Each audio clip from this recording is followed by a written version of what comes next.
I'm Monica Van Winkle, sports dietitian and Win Forum advisor. Do we eat if we're going to bed at 10, can we eat something at 9? Okay, so we can eat at night. I think Oprah was the first person to say we couldn't eat at night. She's not a volleyball player. I don't think she's a dietitian or a physician, but so someone up here said we're not supposed to eat carbohydrate after 7. So these are great examples of the things that all of you girls are going to read when you're looking on the internet or you walk past a billboard or your friend might say, we can't have carbs after 7. So we can eat anytime we want as long as we're hungry.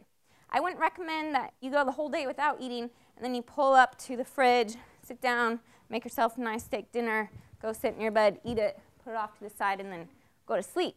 But if it's 9 at night and you're studying, you're not going to bed for a little while, if you're hungry, then you can have granola, you can have a yogurt, granola and yogurt, piece of fruit, a little bit of peanut butter. Just as long as you're hungry and your body's telling you to eat, you want to listen, okay? Or your metabolism is going to slow down.